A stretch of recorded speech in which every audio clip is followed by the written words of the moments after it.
Good afternoon and welcome to the pre-council meeting for Bellevue City Council, Monday, August 25th. Item 1, Kay, could you please call roll? Mr. Carmichael. Here. Mrs. Saniuk. Here. Mr. Cook. Here. Mr. Knudsen. Here. Mr. Preister. Here. Mrs. Blood. Present. Item number 2, this meeting will be conducted according to the Open Meetings Act, posted in the entry to the council chambers. Item 3, additional items. Item 3A, employee years of recognition for August. Ms. Jackson.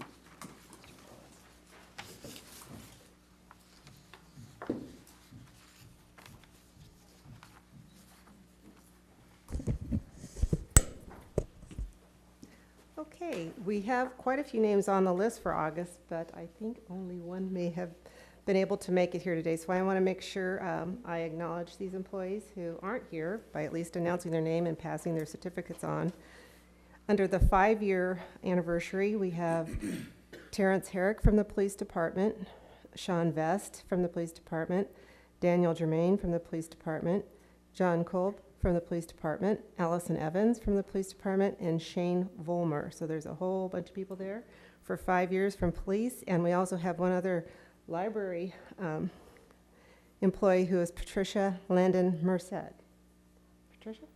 Yep, come forward. I'm like, that is you, right? Let me find her certificate since we went down a few names. Thank you for coming.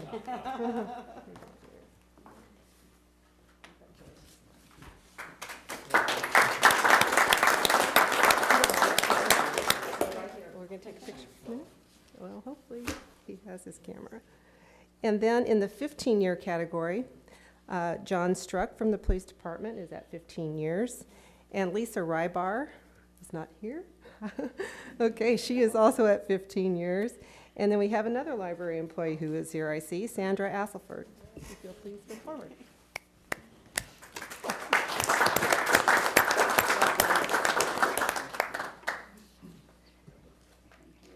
And we also have one 25-year employee with the police department, Joe Milos, who is not here. So we want to congratulate all of them and thank them for their hard work.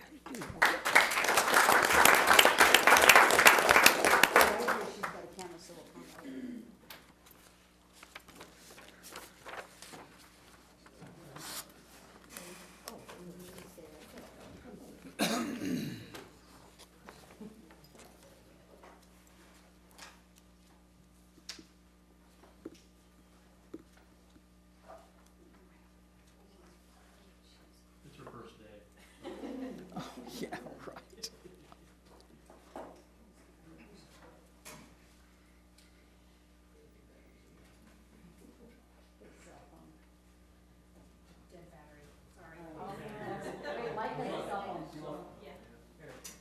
Don't go away, Dan.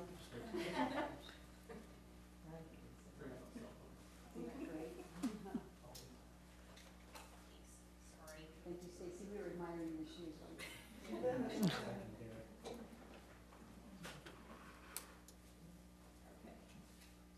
All right. Thanks, guys. Congratulations.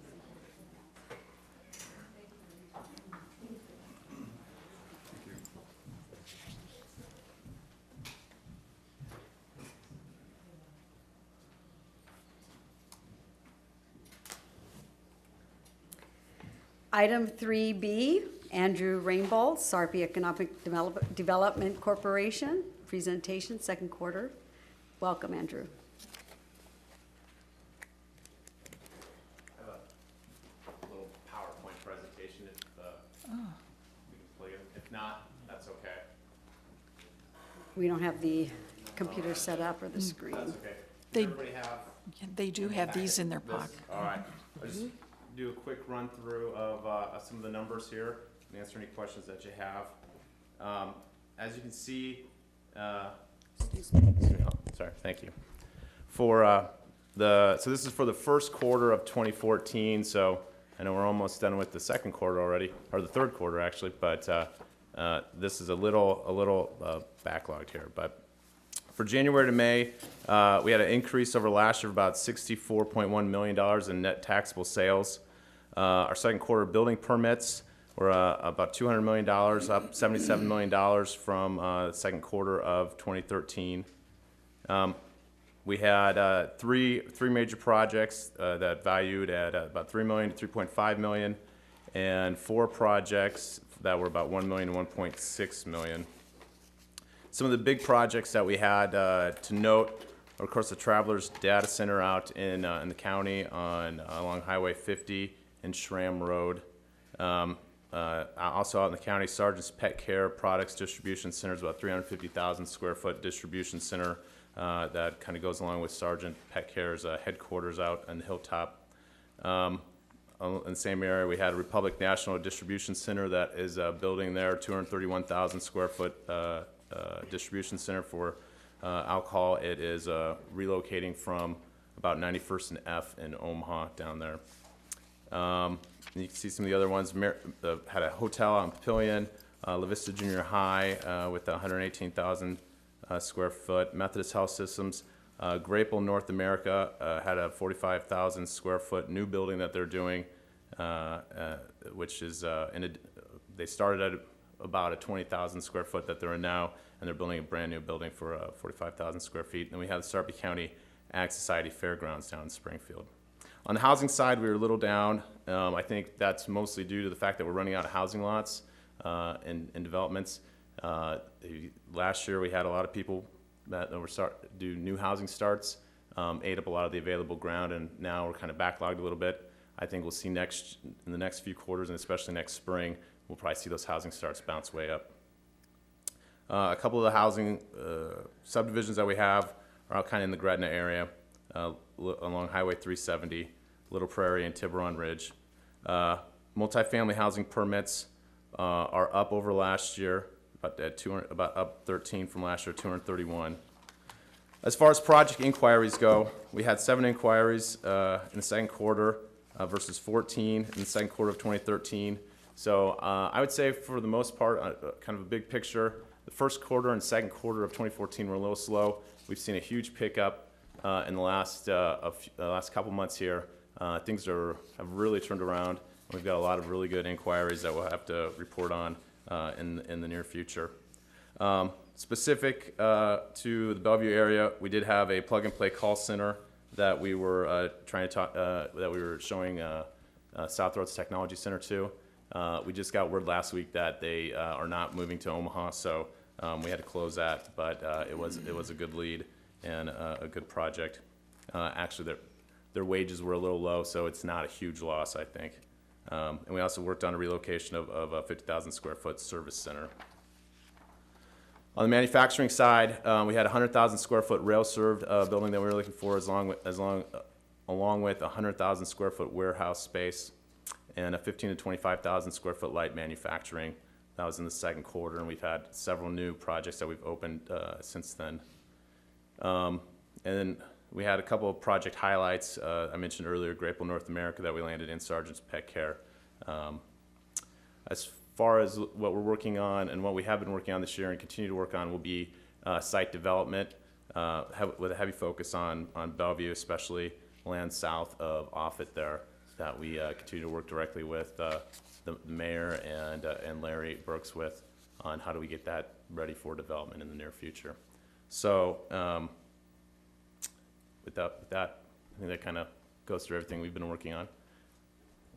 Thank you, Mr. Ringbolt. Are there any questions from the council? See none? Thank you very much. Thank you. Item 3C, City Administrator's Report. Are there any questions from the council? Entertain any questions? Ms. Sanyuk. Oh, I'm sorry, wrong. It's in bills. It's in the bills. Oh, okay. Wrong place. You're just about a half a minute early. Are there any Mr. Bullerwitz, would you like to make a statement? No, I guess staff and I are here as usual to answer any questions you would have. Appears there are none. Or maybe we should have waited a little longer for Don. Yes, Don. Mr. Preister. Just a comment. I appreciate the addition that keeps happening. So new staff information and the staff identify themselves so we know who's doing what, and I think that's available to the public. and it's just part of more open disclosure and more information. So I commend you for continuing to improve and add to the report by new staff.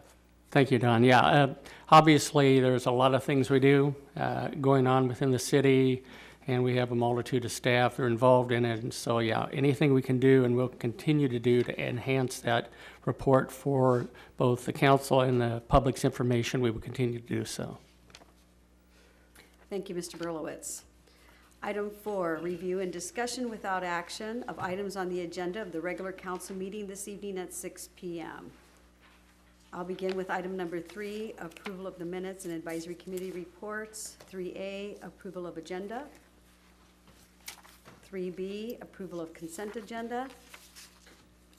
3C, approval of the minutes of the August 11th, 2014 regular and pre-council meetings for the city council.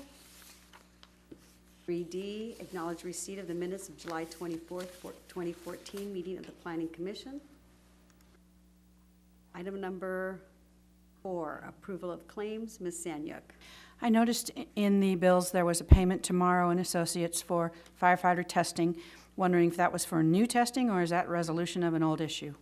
That is resolution of the prior issue that we had on the billing. The prior. Yeah, current testing and future testing, as you recall, is now being done in-house. So that was for previous. Are there any other questions on approval of claims?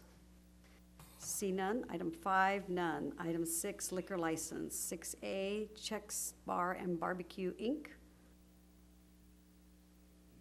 B, application for Paul Calabundi, Inc., doing business as Century Lounge. C, application of Station House, Inc. Moving on to item number 7, ordinance for adoption third reading, ordinance number 3778. Mr. Cook. I just would like, I guess, a question and then make a comment. I understand what we're trying to do, I guess, and this is probably directed towards you, Dan. I understand what we're trying to do, and we're just going to post, I think, about 15 salaries. Is that correct? I guess my concern and question is that why wouldn't the ordinance reflect something that has already been done? In other words, if we come and negotiate another contract and agree to different salaries, that it then be posted. To me, I would assume that on the unclassified people, that some of them would probably go through a performance evaluation or some type of evaluation where there would be at least consideration of an increase in their salary. And these are posted for them to see that maybe a medium for the job that I have now, would be a significant bump for me. But we let those officials see that, where the other numbers are not being seen until we negotiate. So I guess what I'm saying is, why are we not just posting where we are at today, and when we make changes over the next year, that the following year would list and post the salaries that are currently being paid? And the steps and grades, I'm sorry. Actually, Paul, this ordinance shows currently all the pay ranges are in place for both unclassified, non-union, as well as union positions. The reason under the various collective bargaining categories where it says effective as of a certain date, those were the wage ranges that were negotiated and approved between those respective unions and the city at that time. They have not changed. As we move forward and we reach agreement with each respective union, and it comes forward, not only the council approves that new contract, we will then amend this ordinance to reflect those new pay ranges for each union. So we will, that'll probably be incrementally, because currently we have 6 unions. And so throughout this coming year, and hopefully it'll be sooner than later, each time we reach an agreement and you adopt that contract, we, as part of that, will amend this compensation ordinance to properly reflect the new wages that are agreed between the city and that union. That's necessary because that really sets the parameters in which we have to work. Currently, with the unclassifieds, and that's what this ordinance only relates to, is I want to remind you, it's setting the ranges for the positions. It's not setting the individual pay for the individuals. The only instances where that would come into play if we have an employee who is currently in their current range would be below the minimum for their new range. And that's part of, obviously, we have to keep them at or above the new range. But in terms of adjustments to people in that area, their movement, I think I had responded to a couple emails, those that would fall under performance management, okay, and that's non-union at this point. We're going to work towards the other, and hopefully we'll have some success. But those based upon meeting and or exceeding their performance goals, then that would, if they have a step in their range, that would be a basis for movement of a step increase. If it's just a range, it would be based upon did they meet their goals, and if so, did they meet and exceed their goals? To what extent did they perform above and beyond what their minimum, their benchmarks were for their performance? So at this point, this just reflects the unclassifieds. It sets the new range. It's just the range, the top, the minimum, and the top. They can't be below the minimum. Obviously, they're not going to go above the top. But we will amend the ordinance each and every time we reach an agreement with the union.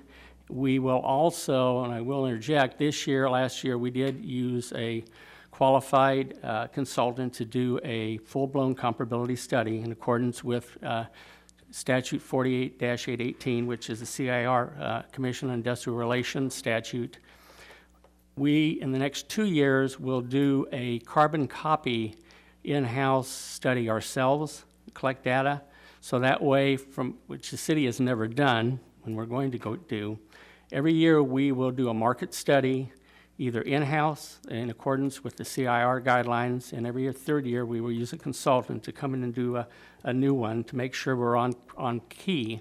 But we will make yearly adjustments as the market dictates, even to the ranges that you see in front of you, because we want to work towards comparability, and we want to keep it in sync where we don't lag behind and see the type of situation we were dealing with this ordinance.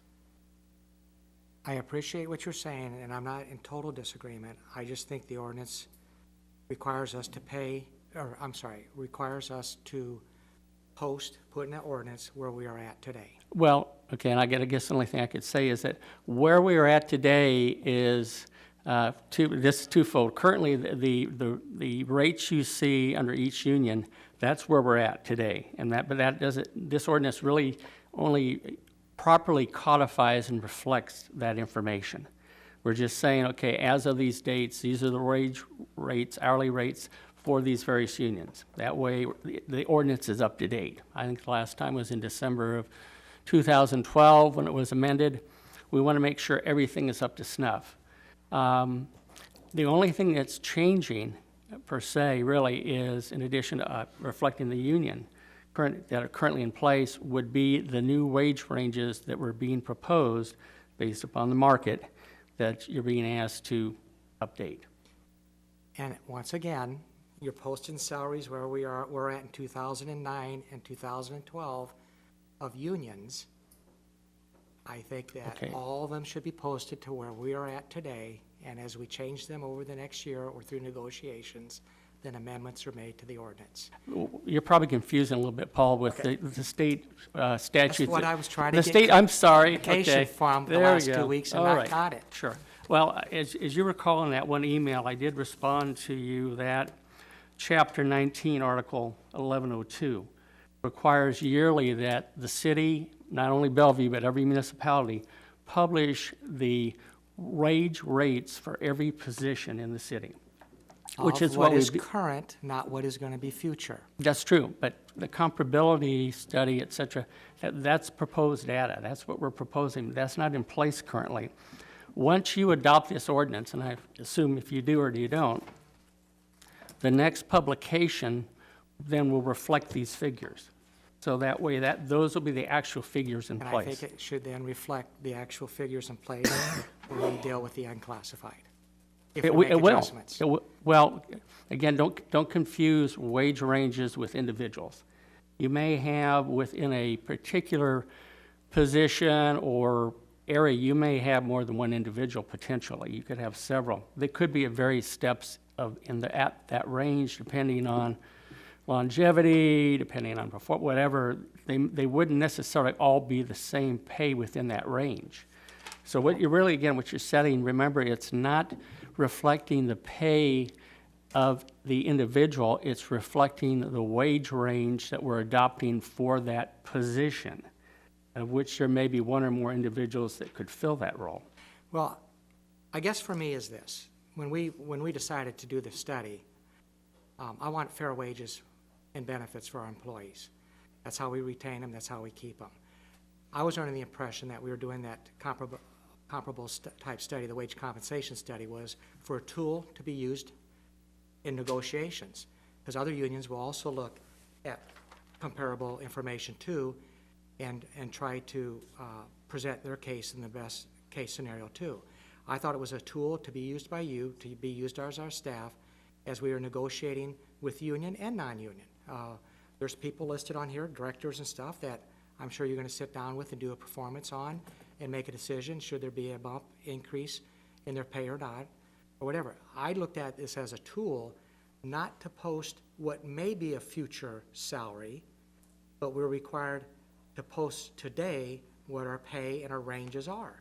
And that's why we are doing it with the unions. Why are we doing it only with the unions? Okay, I think you confused, Paul, all we're doing is currently reflecting what is in place, the actual wage ranges with each union. Okay, we're meeting state statute. Those are actually in place. This ordinance is just making sure that if we didn't identify it in the prior ordinance, that now we're making sure we cover all the bases and everything's identified, which would be the same information that would be published annually. Let me jump in a minute. Maybe I can clarify. Yeah, Paul, apparently, I'm not just yeah, no, I clarifying think very you're well. not. Paul, are you asking why certain unclassified positions like city administrators, assistant city administrator, are you asking why it says by contract and why there's not a wage range? Is that I'm range? Is that saying- what you're asking? No, I think what he's saying is in terms of, are we actually posting the actual, is this reflective of the actual rates that we would be posting? And what I was saying is that yearly, when we post, we publish, whatever wage ranges, okay, not the pay of an individual, but by a position. It could be, whatever grade, a particular class there may be. We're posting the actual wage range, the minimum and the maximum that are in effect currently for every union. All we're doing is making sure we currently have those all reflected. With the unclassifieds, based upon market study, comparability working towards, this ordinance reflects the minimum proposed change in minimum and maximum of a range, not necessarily that person's at the top or the bottom. It establishes the bottom and the top parameters in which we have the ability to move them wage-wise. Okay, so one of my questions is then, so if anybody's salary is, if they're under contract, the ones that say by contract, city administrator, city attorney, assistant city administrator, those you wouldn't publish any kind of range because it's Well, arranged by contract? Actually, what it'll publish, and correct me if I'm wrong, Kay, currently it'll, for instance, when we publish annually, let's say city administrator X amount. Okay, I'm by contract. Okay, when I was hired, we negotiated between myself and the city what I was going to be hired at. I have a contract that dictates how I'm adjusted or not adjusted based on performance. Okay, the assistant is the same thing. His current wage range at that time will be published, which is a little bit different because every other position is not by contract. It has by market a minimum market rate and a maximum. And now someone within that could be 10% above currently the minimum. They could be at the middle, wherever, and that would be dictated. But we would always publish their actual wage range that you've approved. Not that person's No, pay. Kay, now, wait a minute. Kay, jump in. What's you shaking your head at? Let me maybe make a statement.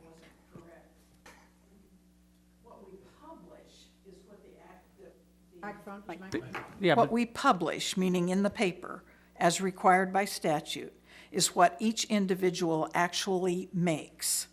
And That that has to be, occurred that 3 or has to 4 be weeks ago. between July 15th and August 15th of every year. Yeah. We do not have to do it by name.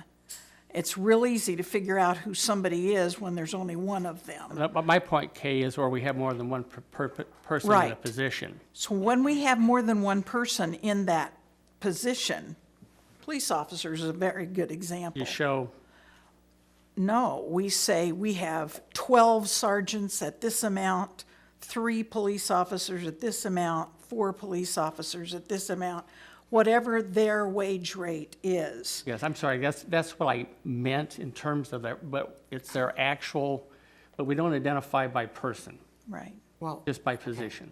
what I'm saying, I guess the best way for me to put it in, is that the unions that are on this sheet, the numbers that we have for their range are numbers that are already in place and they're being paid.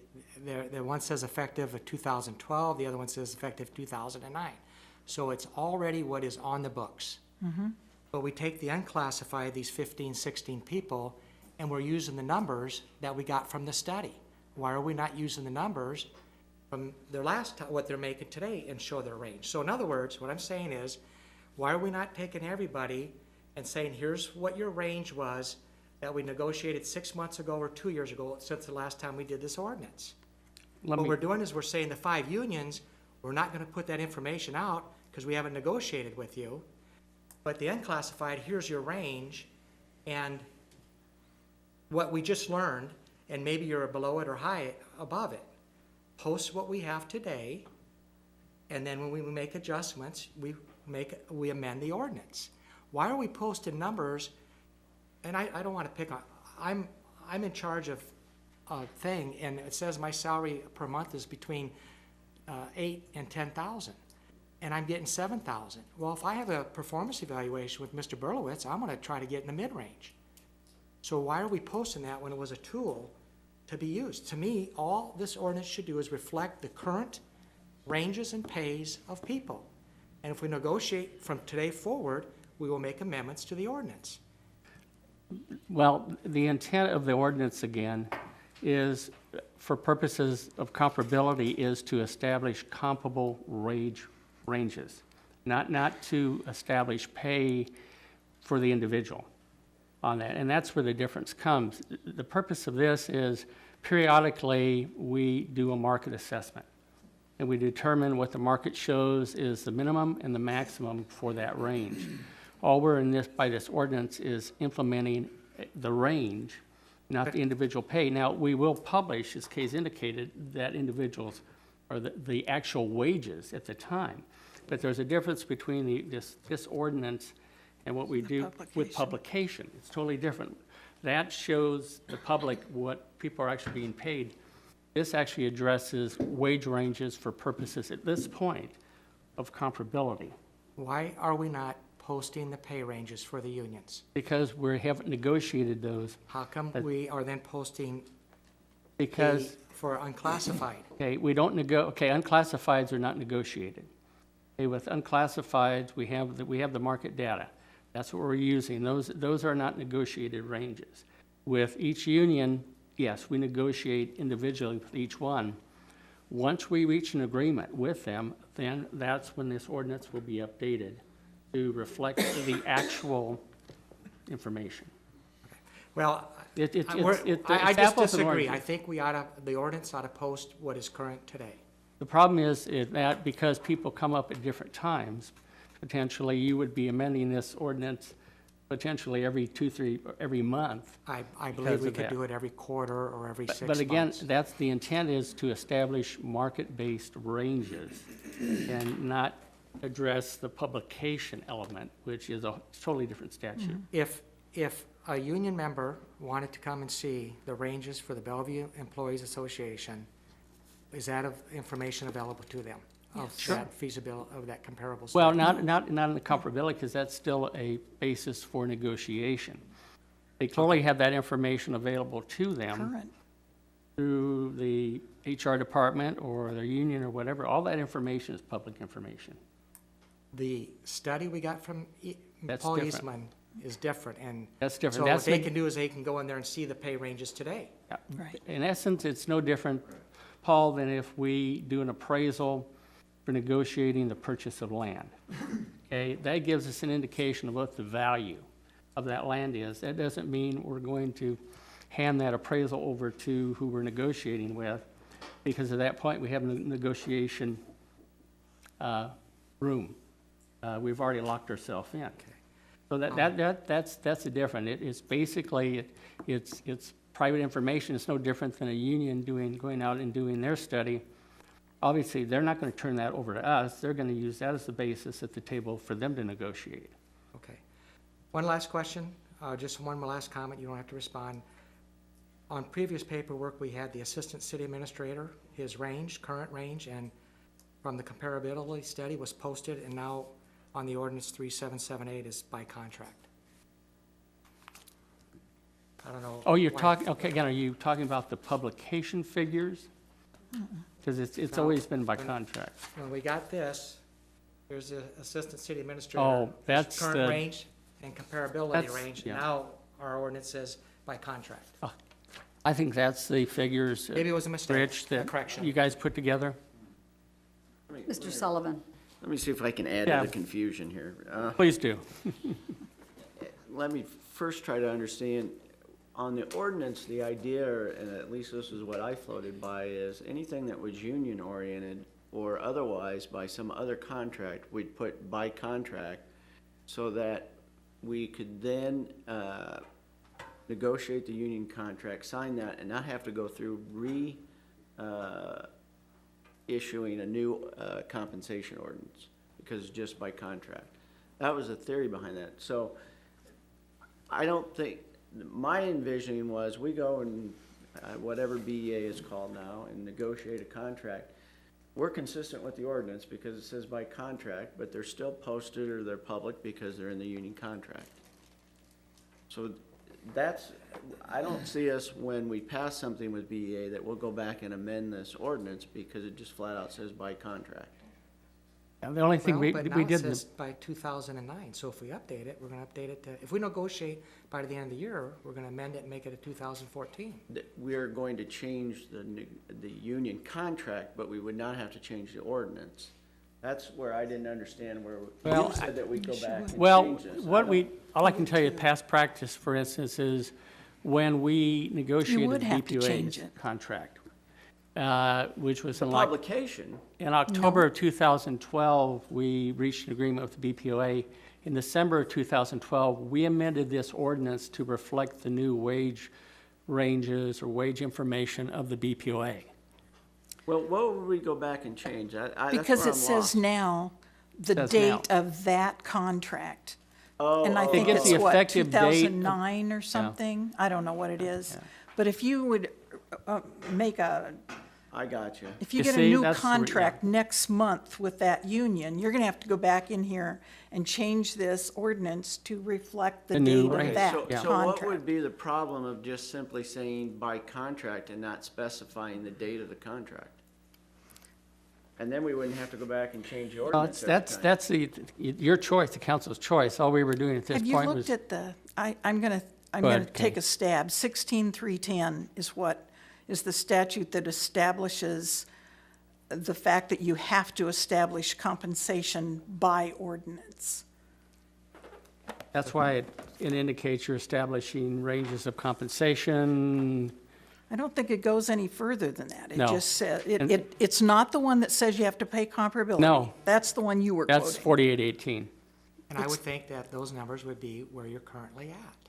I think, can I just, Jump right in. Go ahead, Kay. I think what, if I'm hearing right here, I think what I'm hearing Paul say is, when you first presented this ordinance to us, way back at the beginning, it had the current ranges in it, right? Why did you take those out and put by contract? That's part of my, And Oh. I can answer, that was me, because I was trying to avoid having to change this ordinance every time we negotiate a new contract, or we're gonna be changing this all the time. And we've been experiencing that over the last Yes. years. So I guess we just need to decide how we want to do it. I mean, Well, Aren't- I'm looking at 310 and trying to decide if we simply say by contract as opposed to the specific date, whether that's permissible. But let me But I'm look. gonna. You can look at Mr. it. Sullivan, The I'm only gonna thing- take that a step right. further. I will then, if it says we could do it by contract, I will still say that, and if we're gonna post in ordinance the unclassified, I think it should be at their pay range and their, as of today, with their. Well, no, Yeah, and I guess that was the second part of my conversation. Let's go back to where you said, I'm getting paid 7,000, this new ordinance says 8 to 10. If I understand what Dan is saying, administration is saying, is we need to bump those to 8 to 10. But I don't think we should be putting it in the ordinance today. If they get to that point, if they get a bump, then let's amend. This should be used, the comparability study should be used for Dan, for his knowledge of trying to put people where Okay. they need to be. Well, I but guess- that's a chicken or an egg issue. Well, because if then- if I was that employee from 8 to 10 and I was making 7, and I'm gonna be evaluated by my boss and try to decide where I should be, I'm gonna be sitting there and saying, I need about a $2,000 a month, I need to go to about 9, so I'm in the medium point where Dan maybe Well- was, goal, you're playing your card here, where Dan maybe said, I was gonna get you to 8. Well, let me clarify, I think, just a little bit. Your purpose is to establish wage rates, okay? The way Bellevue's structured is pay adjustments for anyone below myself. On that, those adjustments ultimately are determined by me. It's based upon performance. So if to come back and say, okay, I've determined that someone based upon their performance is going to get X amount of a pay raise, for me to bring that back and say, okay, now council, now I want you to approve this ordinance, technically takes the decision-making, which is supposed to be mine, and puts, because you could turn around and say, well, gee, Dan, we don't agree with you on that, and then we run into a problem. What this is intended to do is to establish the parameters. I can't go below, I can't go above, until the council, based upon information I present, agree to those changes in the minimum and the maximum. The whole intent is to be moving towards and in sync with comparability on that. It's not to approve individual raises, it's to establish the ranges in which those individuals have the ability to move based upon performance Okay. on that. That's the difference on that. This isn't, I think it's like a chicken and egg deal a little bit. I think in your example, again, that person that is making 7, but the range says 8 to 10, yeah, they're immediately gonna go up to 8 after it gets passed, in a sense, or shortly thereafter. It's a matter of whether they're at 8 or they're at 10 or somewhere in between. Well, my reading of state statute 48818, which is a statute that you made us look 818, at. yeah. 818, made reference to how you pick your comparable cities, and then it said, and that's what I emailed to you, that an employee needs to be at the midpoint. It's very specific, the 98 to 100%. Within that midpoint, it talks if you're beyond that a couple more points of how to get you back, and if you're out farther, you could take like 3 years to get people back. And all I'm saying is this, and we can need to move on. What I'm gonna say is, I'm still confused. I think you don't post some that we got and not others. I think either you post everybody where they're at current and let the process of negotiations and you sitting down with unclassified people and decide. And I think that study we did, I don't know all the legalities of it, but I think that study that we have done should be available to employees or the public to review. well, the only thing I would say just, and so we can wrap this up, and to clarify, when they talk about the midpoint, it doesn't mean the midpoint of the pay range. It means the establishing the midpoint of the market for the minimum of the range and the maximum. That's what you're establishing, midpoint, minimum, midpoint, maximum on that, not midpoint of a range. So, and that's, from that midpoint, minimum to the maximum, that's where people have the ability to move, again, based upon performance on that. Once they, again, reach the top, that's why we periodically have to do a study to keep those ranges accurate on that. But again, it's not going to be, person's not necessarily going to be at the minimum, they're going to be at the top. It's to establish a midpoint for each of those ends of the spectrum. Jump in, Steve. Mr. Carmichael. Thank you, that was lively. Yeah. I have a question on just 4 of them, because in essence, Dan, we established a pay range for employees excluding you, Larry, the city attorney, the city clerk, and the city treasurer. Those are all, and should all be by contract, am I not correct? The only 3 by contract would be the city attorney, city administrator, and assistant city administrator. City clerk is by range, and who you mentioned, and city treasurer is also. It's a lump sum amount, a monthly amount. If those 4 positions, excluding the assistant city administrator, are appointable by the mayor, why would she not establish those ranges for them by contract? Well, that's a Because good, they serve at her pleasure. that's a good, well, all I can tell you is when I came, ultimately, the only one that had a contract was my predecessor and the city attorney. And so those ranges, again, and the mayor making their decision, would be able to look at, even though they're not established range in this ordinance, there, if you recall, because I know you both had a chance to look at the study, there is a market range, even for those positions. It's just that they're by contract.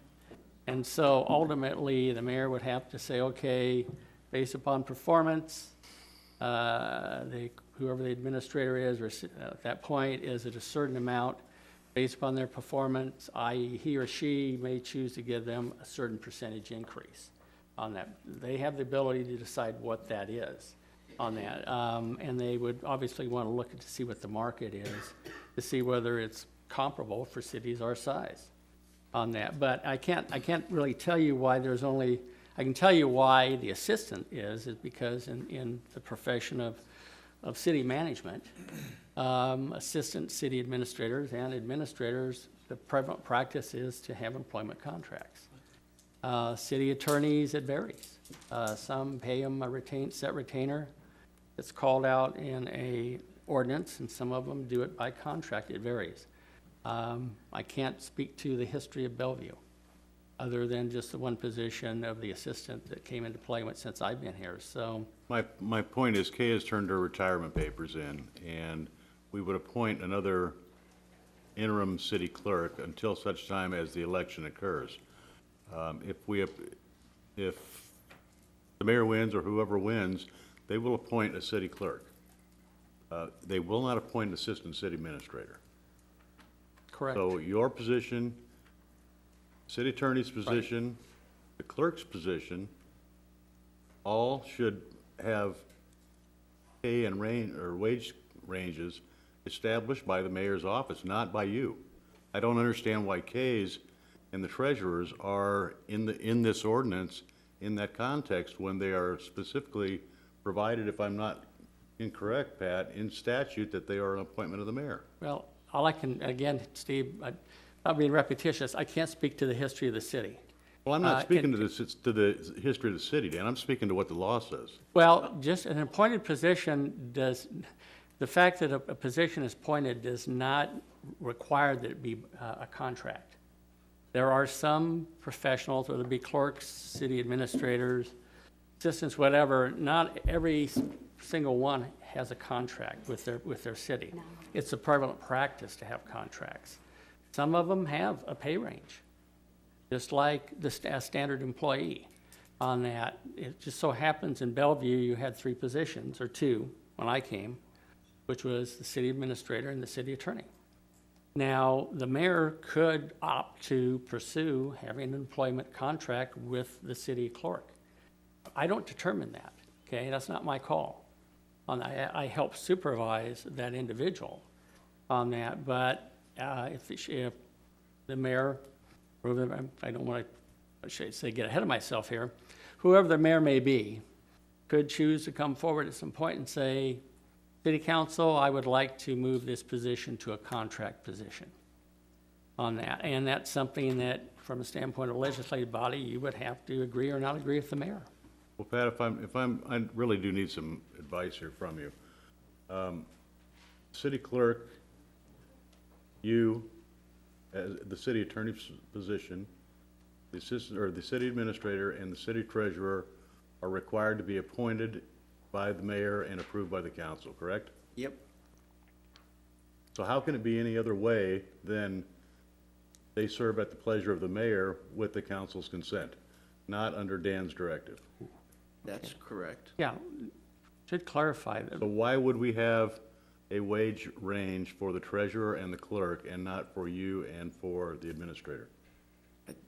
Again, going back to what I think Dan said is typically city administrators have it by contract, and because I'm not an employee of the city, I have to be by contract. But is the city clerk and the city treasurer then an employee of the city? Yes. It's just that, Steve, in Bellevue, they've never been a contract position. But when I speak to history, I can only say that currently what you have before you reflects what the city's done. The city clerk and treasurer have never been a contracted employee.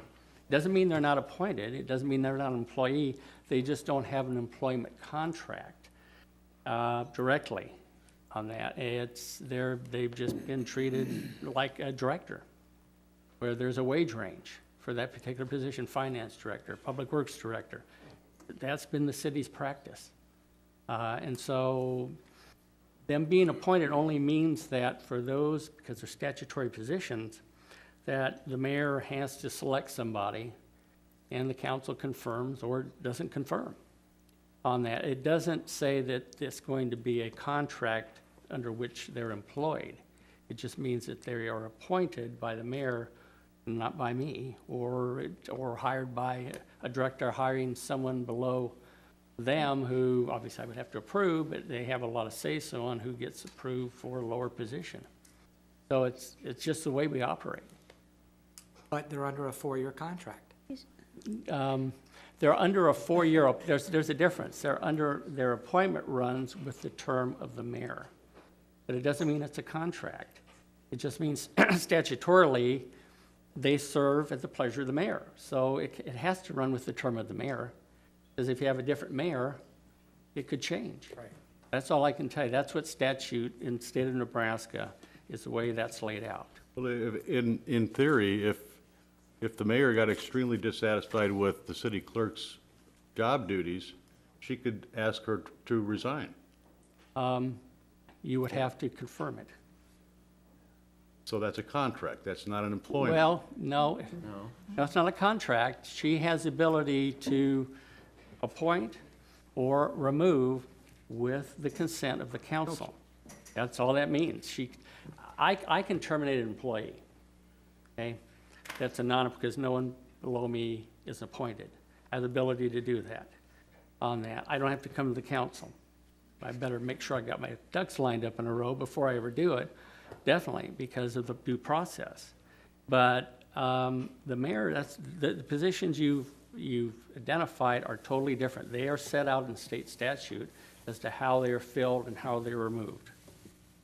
So, but it doesn't relate to. It just is odd to me that. It is? We would have an assistant city administrator that's by contract and a statutory position that is in essence an employee, which just doesn't make any sense to me whatsoever. And Steve, the only thing I can, again, refer back to is in my profession, prevalent practice, just like comparability, nationally, for International City Management Association, is that chief appointed officials and assistants, by and large, are employed by contract.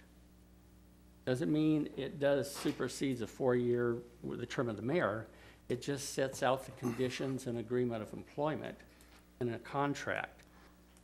When that position was created, the assistant's position, because I'm an ICMA professional for almost 30 years and operate under a certain professionalism and code ethics, I felt it was necessary for a contract for the assistant because of the type of profession it is on that.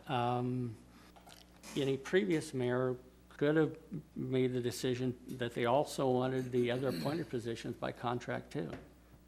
And again, that would have had to been at his or her behest coming forward to the city council and you agreeing upon it. So it's a strange duck, it is, I have to admit. Last point I guess I'm gonna make in this before I cast a vote tonight. in the context of what I've said, and in the context of what's been said here, I think that these ranges are on the high side, but I agree that our management needs some range, excluding the city clerk and one other position. In the context of whether or not they're an appointed position or an employee, I think the wage increase that's being presented here today for the clerk is almost obscene with respect to and in relation to everyone else that's involved in this as far as a job title. And I would ask that some consideration be given to have at least some equivalent increase in that position's salary, not in her salary, in that position's salary, be evaluated before tonight, because it's not fair. If this is fair, as you present it to the city today, that's not fair. And Steve, the only. That's all I'm gonna say about it, Dan. And my only rebuttal to that is, both you and Paul had a chance to come up and look at the study. You had the chance to see the cities that were used, the way it's calculated. I don't control those numbers, okay? Those numbers are what's provided to us by those other cities. Granted, whether they're what we would like them to be for various positions, the numbers are what the numbers are on that. And if we're following comparability and something that's defensible, I have to rely upon that data on that. As a governing body, comparability primarily focuses on the midpoint of the minimum. That's a given. Now, you have those ranges, Paul mentioned 98 to 102, which is really referring to the range for how you figure that minimum for each, the top and the bottom. I really hate to say this. Technically, you can pay a position as much as you want. If you want to overpay what the market says, you can overpay what the market says. If you want to increase the top on any position, you have the ability to do that. The CIR is not going to tell you you can't pay more per se, because most likely you're not going to be challenged by whoever's being paid more than that. Where you run into a danger zone is if you ever go to the CIR, they do have the ability to reduce pay to what the market is. So you can opt to go that route, and that's totally within your decision making.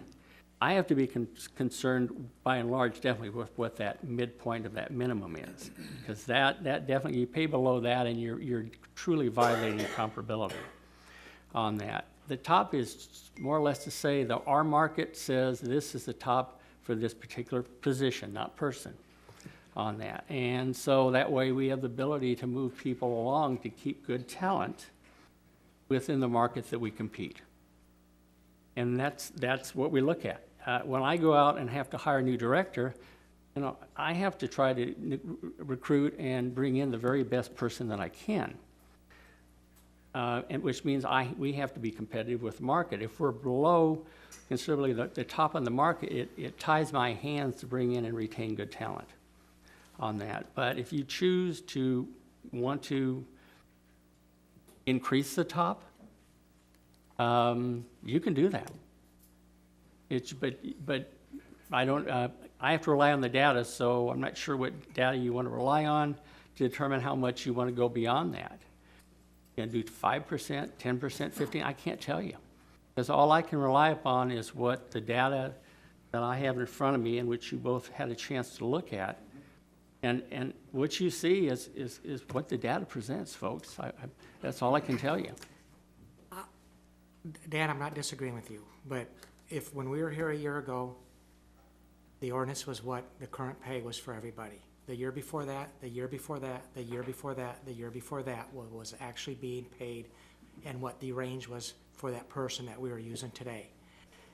Had we stuck to that and used where we are at today and not thrown in, well, the study that we did, then we'd wouldn't be having any of this discussion. Well, it's where we're at. The law, from my understanding, doesn't say you have to do the study and post what it says, which we're doing on the unclassified. We would have just posted where everybody was at. We would have, I believe, I'm not an attorney, we would have fit the requirements of the law, and then you would have had that study to use as you go out and negotiate. Well, again, I want to move this along real quickly.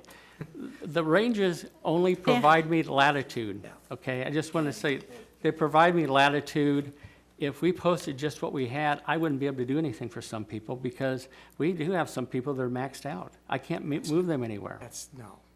I don't accept that because you could negotiate tomorrow and finalize No. an agreement with the I can't. management, and then we would have amended the ordinance. I'm going to sum it up real quick. I can't go on anybody's wages above what this compensation ordinance establishes for a maximum. That's the maximum range I can go on any position. Mr. Sullivan? Just one comment. Mr. Carmichael, you had mentioned that the council should be setting the range, not Dan. Well, you are. That's what, the council and the mayor are setting it by ordinance, and I guess the way that I look at this is he has said, here is what I have the range. This is based off the studies that we've done.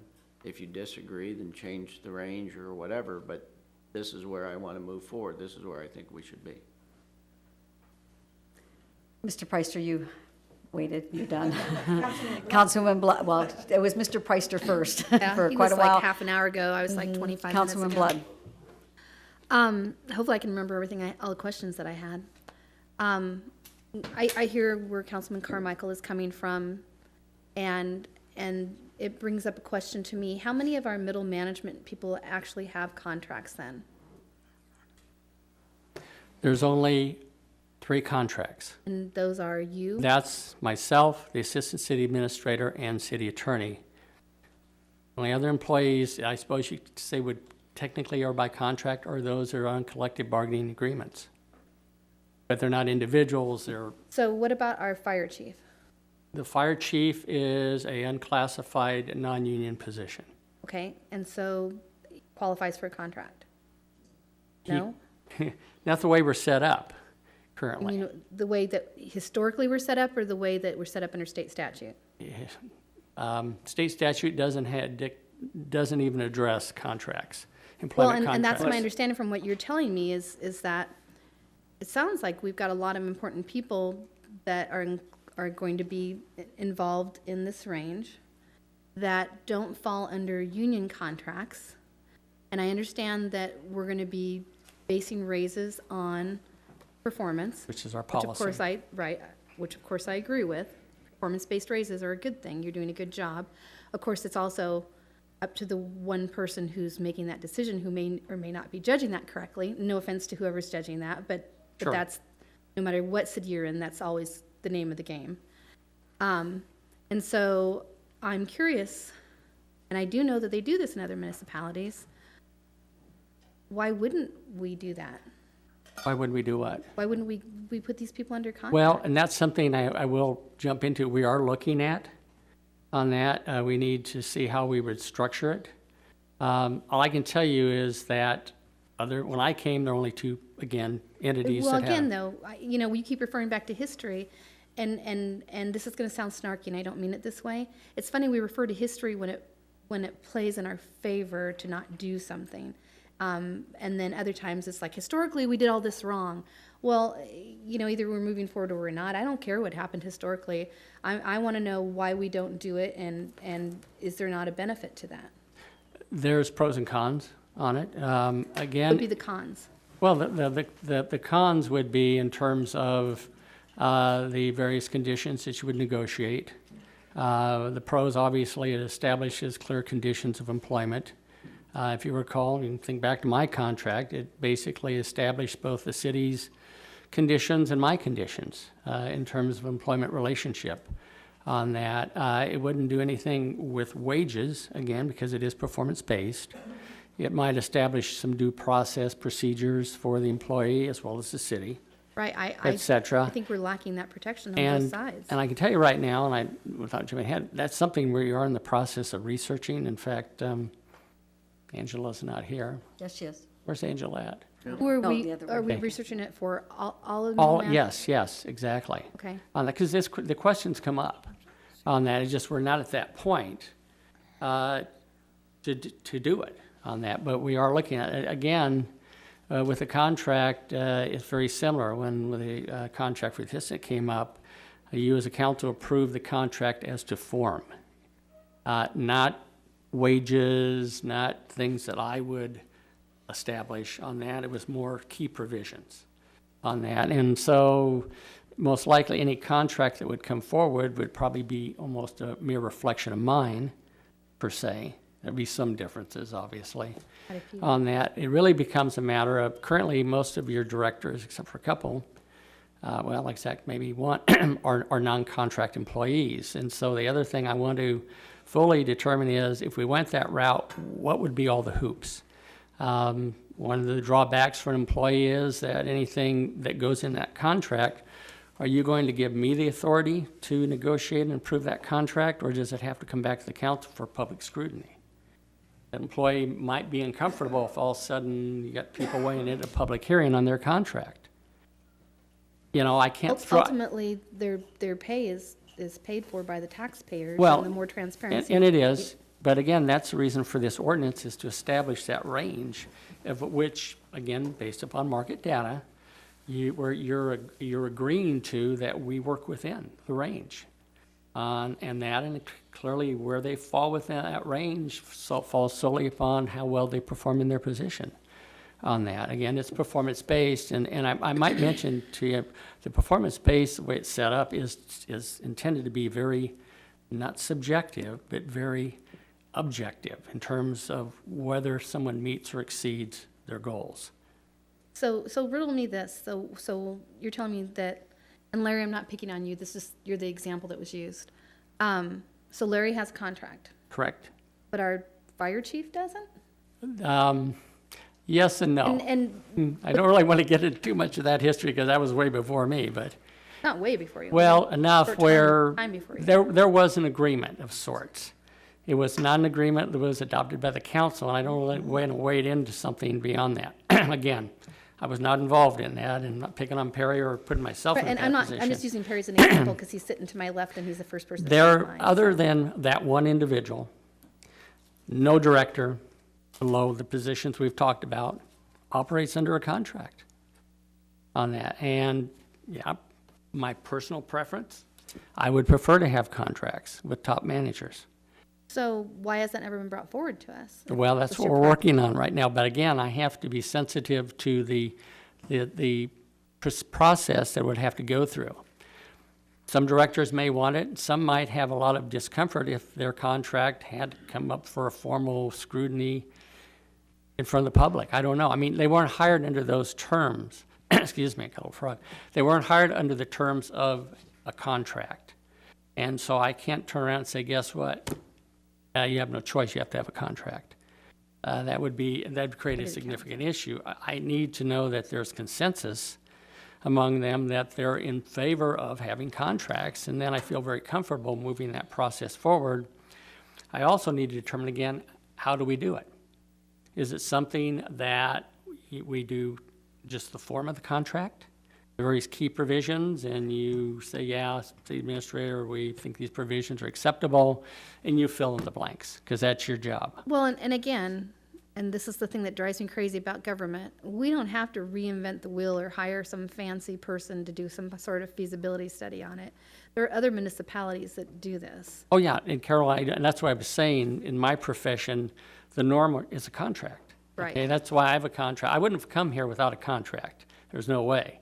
I wouldn't expect anyone in assistance role anywhere to come without a contract because of the nature of the job.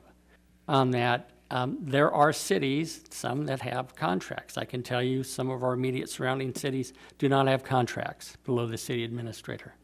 On that, I'm not opposed to it at all. My whole thing is I want to know what the process is that we have to go through. Are those individuals comfortable becoming contract employees? If I were to have to fill a role or a vacancy, it would be much easier at that point to do a contract with a new employee. In fact, I had a director leave probably a year and a half ago, and I was going to recruit somebody from the outside at that time. And it would have been a contract. However, that fell through. I ended up appointing someone internally who wasn't a contract employee, who wasn't comfortable with a contract, and they were an existing employee, and I wasn't going to, you might say, push them into it on that. I really believe ultimately that any of your top managers should be contract employees on that, but we have to agree upon how we're going to do it.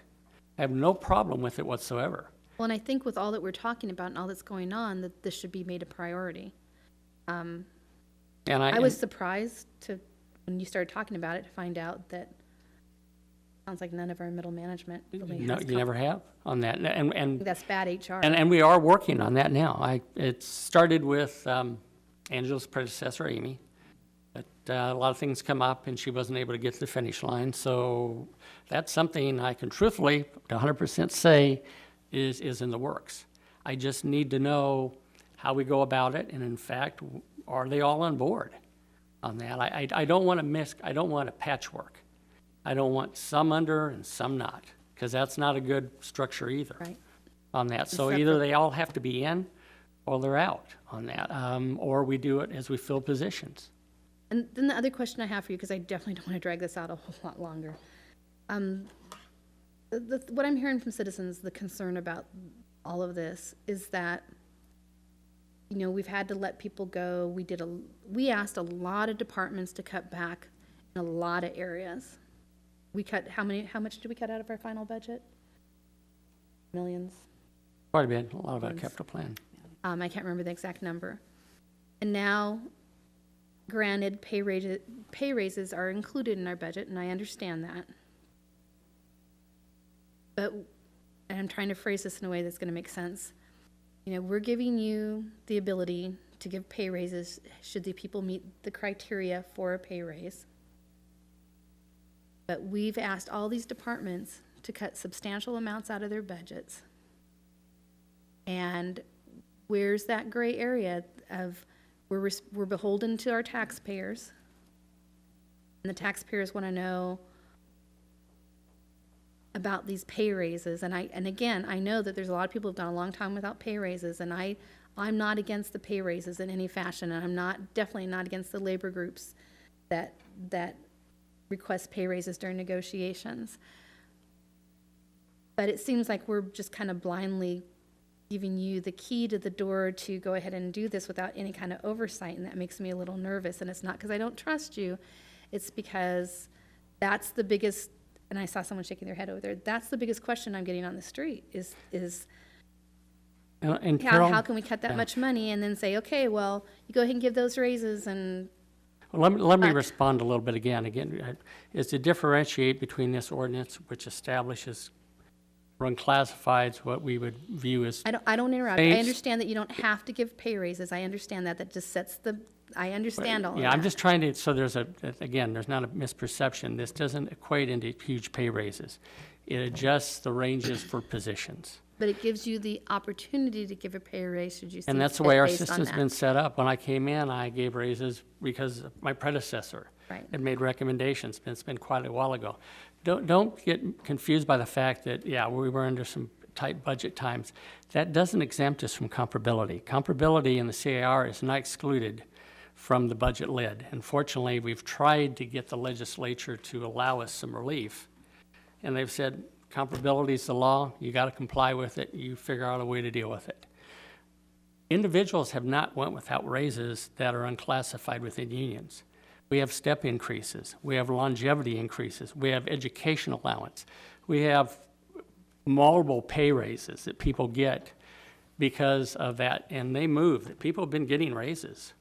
All this means is terms of, again, what are the top and the bottom on that? They're still moving across their range.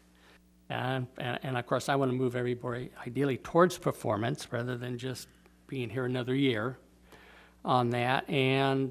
But tight budget doesn't exempt us from keeping in sync with comparability statutes. But what's We the have- oversight? The oversight is basing upon sound judgment.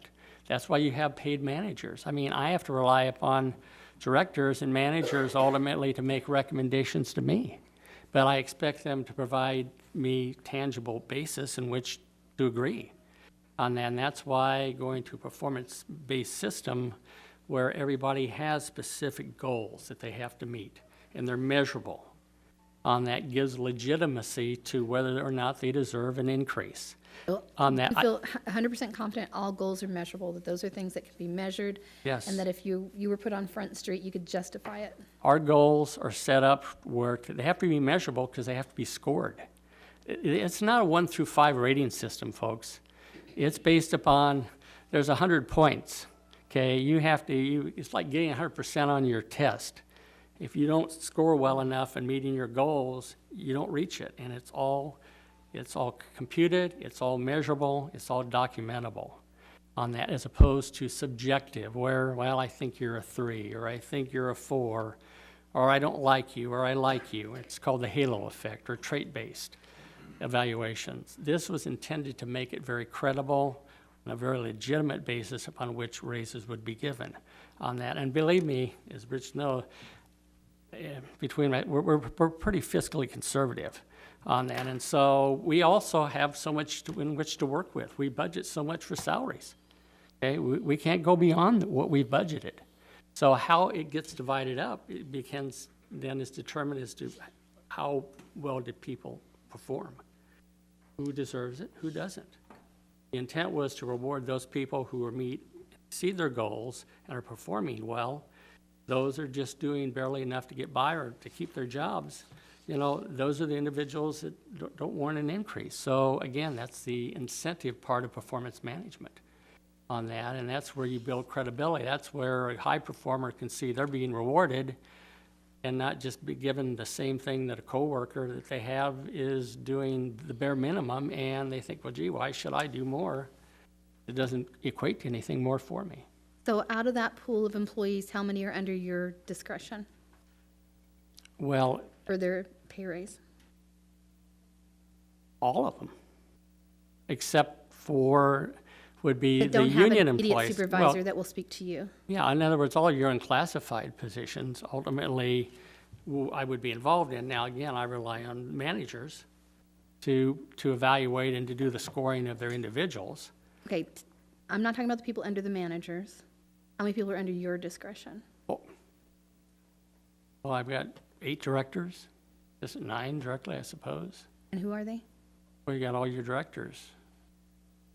An assistant, Public Works, Planning, Police, Fire, Finance, Administrative Services, Library, Assistant. I'm probably missing something. I think I have 8, 9. So, and again, because their goals are established directly with me. I measure and evaluate them and score them. The directors score their people. The next managers evaluate and score their people. Everybody's involved in the process. The only ones I don't have say so, and again, that's where the negotiation comes in with unions, is what do we ultimately reach agreement in terms of a contract on that? And those individuals, again, my goal, and whether we achieve or not, is ultimately to have their adjustments on their pay lines to move up to be based on performance, which currently they're not.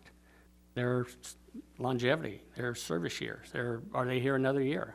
Not to demean those people, okay? I'm not saying they're not doing good work, but it's not based upon performance at this point.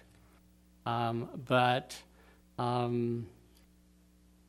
Berlowitz, I think also we need to clarify, you don't do this alone with the directors. We now have a new HR director, and it is teamwork. Well, yeah, Correct. it's teamwork. I mean, that's why you have a management team on that. You know, I hold myself to certain standards, high standards. I hold them to high standards. The legitimacy of this whole system, and we spent a lot of time developing and implementing this performance management system and training. We're now in the process of even going back and doing a assessment of, does it need to be tweaked? Does it need to be reinforced? How well are we doing? Because this system's only as good as the work we put into it. And I want a very legitimate, high-quality performance management system to move for what's always been my goal, is to have this be a high-performance organization. That we can legitimately say people's raises are based upon the work they do, not that they're just employed by the city. And so that's been my goal. That'll always be my goal as long as I'm here. Are there any other questions? Great discussions. We'll move on to item number 10, public hearing on matters other than ordinances. 10A, I think we're 9. are we at 9? Yes. 8, none, 9, ordinance for introduction, first reading, ordinance number 3779, adoption of the amended budget statement. No questions. Move on to number 10, public hearing on matters other than ordinances. 10A, public hearing to determine if the structure located at 6906 half South 36th Street should be considered a public nuisance and ordered torn down. That includes 10A1 resolution. No questions. Move on to 10B, public hearing on proposal, State of Nebraska Local Option Municipal Economic Development Act Program and submission to ballot question. Mr. Preister. Thank you, Mayor. As I read this, I was focusing in on the funding mechanism, and I believe the operative word under funding is existing. There's no new funding mechanism, no increase in tax. This would be that we would take the funds from all of the existing revenue streams that we have available to the city. Is that right? And I guess I direct that to Dan. Mr. Berlowitz. You're correct, Councilmember Preister. Okay, that's my question. Mr. Cook. Probably should come in these pre-council meetings. A couple of my concerns is, what Mr. Preister just brought up. We have there's not like money laying on the table. I think the obvious is where this is gonna go. I guess my question is why? If I understand right, in 2012, we looked at a half-cent increase in our sales tax, and part of that was for some of the funding down on the Highway 34 corridor. And I believe what we were gonna, I wasn't on the council at the time, but I believe what was gonna happen was part of that money, they were gonna set down there for economic development, down there at Highway 34 corridor, and in specifically doing a somewhat what I would consider considered as a match with Sarpy County, that they were going to put in $250,000 and we were going to put in $250,000. Didn't we have something on the table with that? And then since the half-cent ordinance or half-cent ballot issue did not pass, then that sort of went away.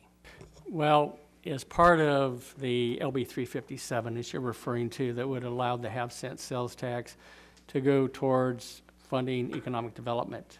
Per se, we had to show that a certain amount of it would go for that purpose. And so at that time, we entered into an interlocal agreement with Sarpy County for extension of sanitary sewer to the Highway 34 corridor. When that ballot measure went down to defeat, that interlocal then became null and void. Since then, we have entered into a new interlocal with Sarpy County, which allows us basically to move forward at when it's deemed necessary or appropriate or whatever trigger it is at that time to move forward jointly with extending sanitary sewer. There's no dollar amount in there. It says that we will jointly cost share it and that we will agree upon a cost share at the time. It may depend on how developments occurred between then and, in other words, I know Sarpy County would be looking at recouping, for instance, their part of it probably through tap fees.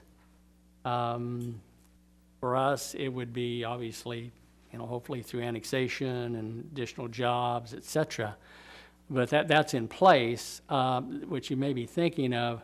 That was primarily for that purpose. There's been some engineering that's been done, preliminary engineering, which Sarpy County had taken it upon itself in the past, and even some recent updating out of their pocket to do, again, preliminary engineering to get a good idea of what it would take to be able to service that area. So we have the interlocal in place with them, which so that way allows us to move forward jointly, and so we're not starting at square one. But funds from here on this LB 840, could that cover the funds of that interlocal agreement with Sarpy County? Well, there again, The LB 840 that you have before you, and I probably should, I'm not sure what proposition that number is going to be. It's the LB 840 program, Local Option Municipal Economic Development Plan. That would have to be funded out of existing revenues, okay? We didn't get the half-cent sales tax to go towards that.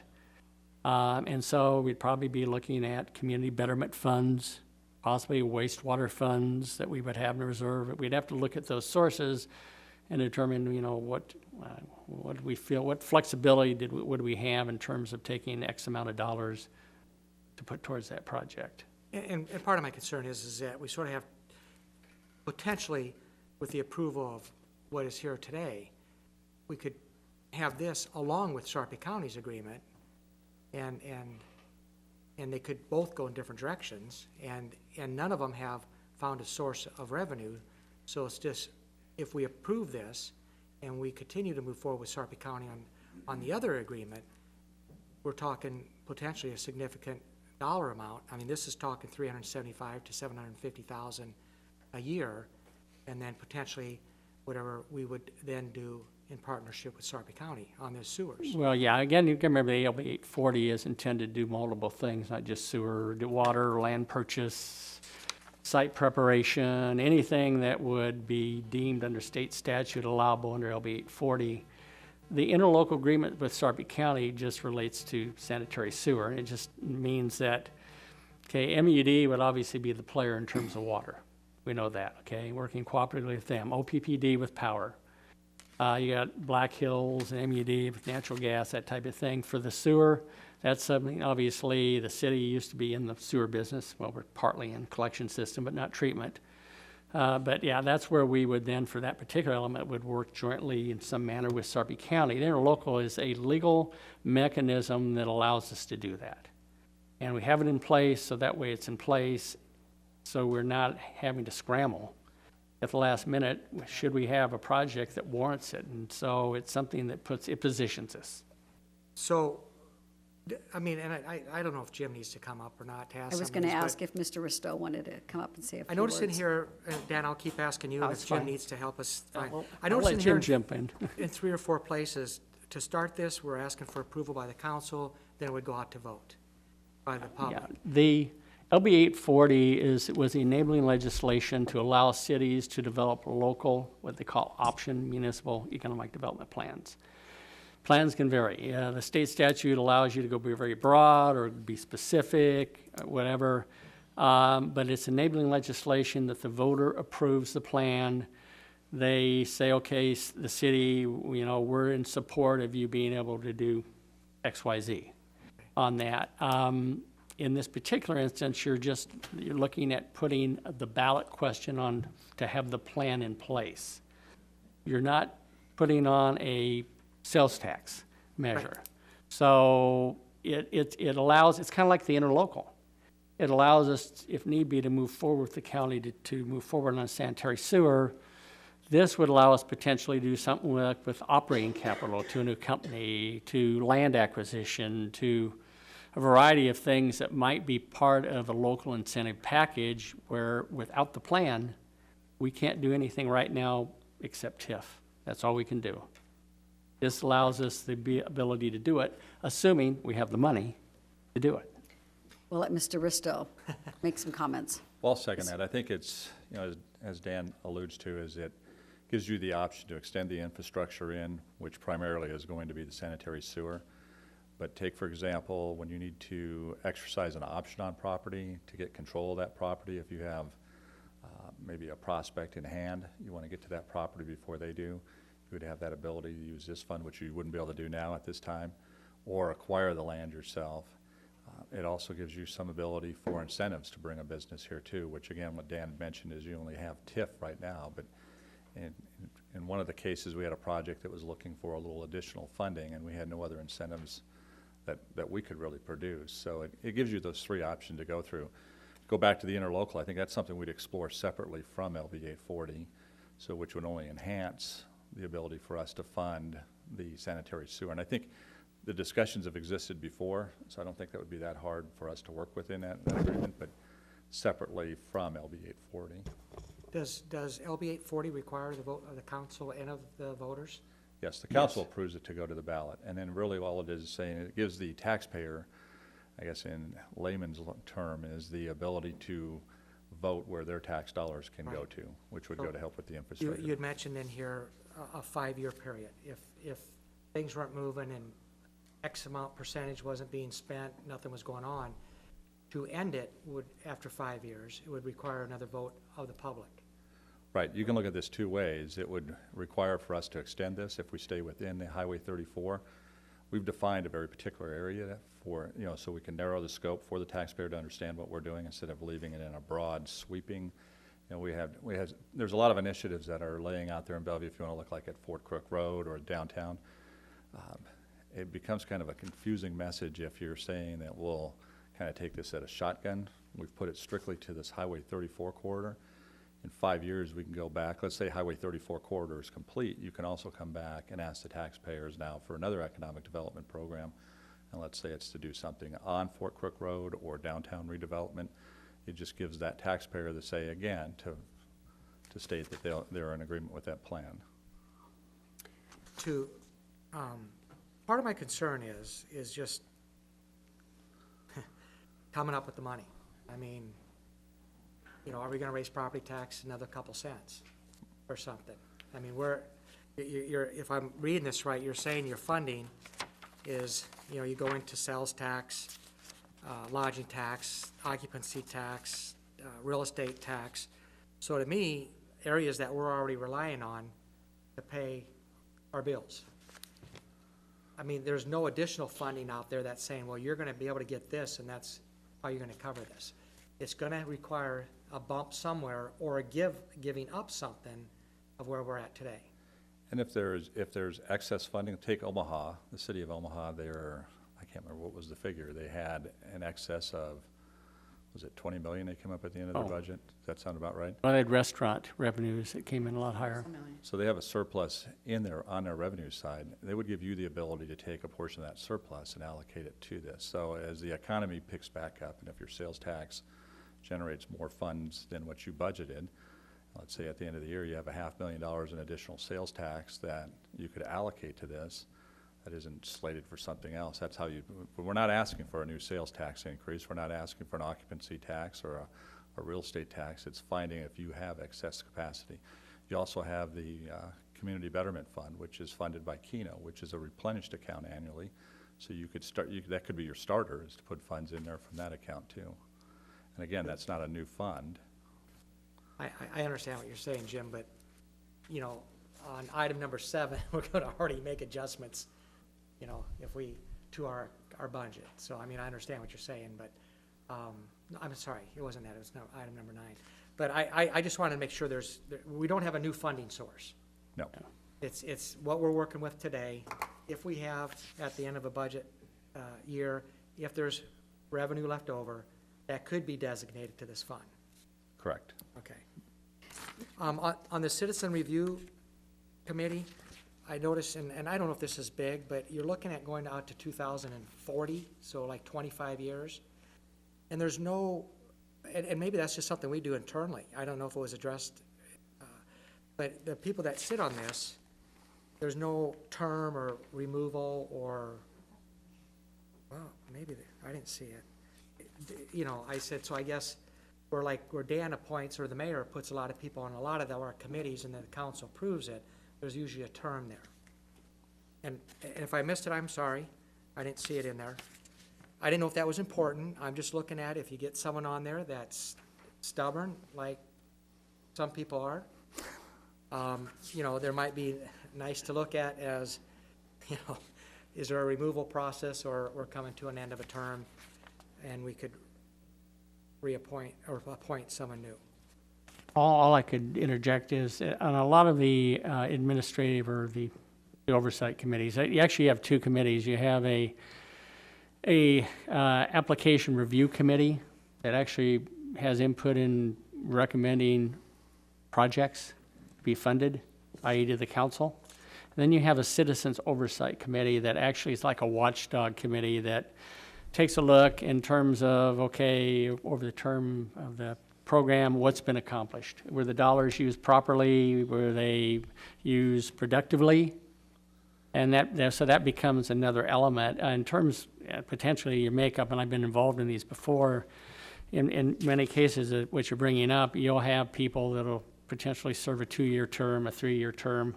You want some overlap and continuity in terms of experience. No, I agree with that, Dan, and I thought that maybe was something in-house that could be addressed. It can be as it's set up in I think we're just following what statute. state statute has laid out. It's, ultimately, the city council will approve who is on that advisory committee, but there isn't anything within, just what I'm looking at either, that doesn't actually term them out. But No. I mean, you could set it up imagine that we way. If as a council, if you wanted staggered terms or whatever, again, you have the ability to do that. Probably, and I think a lot of this is probably right from the ordinance. I mean, you're probably duplicating a lot of what's in the ordinance. Or, I'm sorry, the state law. State, yes. Yeah. Probably my biggest hangups, I think it's a great idea. I think this should be addressed just in our budget. I think this should have been addressed last year in our budget, setting money aside somehow. Probably the big things for me is, it goes out to 2040. I like the idea that citizens vote on it, but we're locking in the next 25 year of council members into a program. I suppose there's always an out that you can put it out back on the ballot, or, as a ballot measure. And this is all that's probably said in the state law, but where you can, if you need to, you can bond out. So if we don't have no money, do we bond it out? I don't like that. Some of the things that it could be used for is like buying land and buying assets and build a building and stuff like that. I'm just sort of more, let's do the infrastructure and put things into place so that people can come down there and say, all I gotta do is grade things out and I can hook up to all my utilities and I'm up and running. Right, LB 840, you look at, that'll go through 2040, but your economic development plan is a 5-year plan. So our goal is to accomplish what we need to accomplish on Highway 34 corridor within that 5 years. And then if we come back underneath LB 840 and develop another economic development plan. So for your future council to lock in onto, while LB 840 is in your tool chest, it will be your next economic development plan behind Highway 34, or to extend Highway 34's development plan another 5 years. Or if you wanted to do something with your downtown development or Fort Crook, we would then in turn develop another economic development plan that's very specific to the taxpayer and the voter to know exactly what they're voting for. So while we're tunneling them in on Highway 34 with this one, you have your 5 years, and then hopefully we accomplish that within 5 years, and if not, then do you extend that, Paul? But LB 840 is really just in your tool chest through 2040, not the economic development plan. And that's kind of timelined and very specific. Thank you, thanks. Councilman Stanyek. It's my understanding that LB 840 could pass, which allows you simply to develop a plan, and that it could go unfunded. Is that correct, Mr. Sullivan? That's correct. So this part of it only allows you to develop the plan. You don't have to fund it. Correct. So it could get passed, and we find we don't have any additional funds, and you don't fund it this year, but perhaps next year, correct? Correct. But it gives you more tools in your toolbox to offer incentives to businesses that, we could give them a small business loan. Now, Mr. Curtin was wondering why we couldn't do that right now without the plan. My guess would be is because you're spending taxpayer money, it has to be formally voted upon, and that's probably your answer, Mr. Curtin. But, you develop a plan. We've zeroed in on the area that has the most potential for us to recruit some perhaps light industry in the Highway 34 corridor. And you have a plan, you have the ability to offer incentives, maybe small business loans or, to someone to come. But it doesn't necessarily have to be funded. This part just creates the plan. Right now, all we have to use as an incentive is TIF financing. This would give us a few more options. Mr. Risto, can you give us an example of which cities have LB 840 and how they've used it? Fremont's a classic example, and I don't have the name of, I think they've just recently had an industrial park stand-up, which the infrastructure was put in ahead of time to develop that industrial park. So Fremont's probably the closest thing within our jurisdiction that's seen some success from that development or from the use of LB 840. I think across the state there's roughly 35, and it's based on the size of your city. So I would use Fremont as our best, and we'll use that in our marketing when we, if you guys approve this, and we put together the public forum and the education process for the taxpayers, the actual detail of what that's done for their city. But Councilman Blood. Actually, there's more like 64 communities that take advantage of LB 840. Councilman Cook and I talked about this a little bit before the meeting. Some of you know the history, some of you don't, but you know, when the Kennedy Expressway was completed, and this might sound familiar to you, Steve, Bellevue had the opportunity to take the extra half-cent sales tax that the city at that time had raised to pay for the Kennedy Expressway and put it into an economic development fund. It was talked about at that time, that's what it was proposed to do, but instead, somebody thought it was more important to keep it in the general fund, and then they could say, hey, we're not raising taxes, and they looked great, and Bellevue went to hell. And because of that, Bellevue has struggled. And unlike these other communities that we're looking at, when Senator Hartnett brought LB 840 forward, one of the communities he had in mind that it would benefit was the city of Bellevue, because that's the city that he represented. And we never took advantage of that. And unfortunately, when we tried to take it on the ballot, there was not a big enough education piece, and people thought that it meant that we were raising taxes for LB 840 because it was partnered with one where we were requesting to raise taxes. And so there was a lot of misinformation out there, a lot of panic started, which happens a lot in Bellevue, where misinformation gets out and the rumor takes on more strength than the truth. We can't keep saying, why is Papillion growing faster than we are? We can't keep comparing communities like La Vista, who are now struggling in other areas, by the way, why they have things that we don't, if we're not willing to figure out a way to do economic development. Do I think LB 840 is the way to do it? I think that is one of our options. I think it sets us up to have that ability. What Councilman Cook is saying makes sense too. Whatever we do, we have to pull the trigger and figure it out. We have community betterment funds that we are allowed to use for economic development. We're not allowed to use tax money unless we follow state statute. And in order to use tax money for economic development, we have to do an LB 840. So we have to figure out what we want to do, but we have to do something. And I know we have to be cautious because we have a lot of coals in the fire right now. But fall forward fast has always been my policy. If we do our research and we have a direction that we're going in, then this could be something that's prudent. We have a good council person, or excuse me, chamber person, got promoted. We have a good chamber person who really is out promoting Bellevue, who's not acting in a self-serving fashion, who likes to partner with our community. And no offense to the Sarpy County Economic Development, but you know, they represent a lot of communities in Sarpy County. We need some people who just care about Bellevue. And LB 840 gives us that tool that we can concentrate only on Bellevue, and we can play and run with the big dogs. Mr. Carmichael. Thank you, Mayor. Couple of questions and a couple of statements, I guess. The money, as I understand it, Jim, may or may not come out of the city's coffers, as Kathy just brought up. If we have the money, we can put it into this fund. Correct. And that's a fund that's set aside like a sewer connection or a sewer use fee, sinking fund, so it's there if we need it, and it doesn't go anywhere. Correct. And it can only be used for that function, correct? That is correct. No other function other than No. economic development. Yeah, once those So dollars, again, it's the plan, the document's approved, it can only be used according to that footprint. Steve, that's why we kept this economic development plan very narrow for that particular quarter, because that seems to be our biggest challenge, is to get something started there. So it's very detailed, what the funds could be used for and where they could be used for. Okay, but why would we limit ourselves, like Carol just said, why would we limit ourselves to the 34 corridor, albeit a critical part of City of Bellevue's redevelopment plan? We tried to do this in Fort Crook Road. We are going to try to do this on Mission.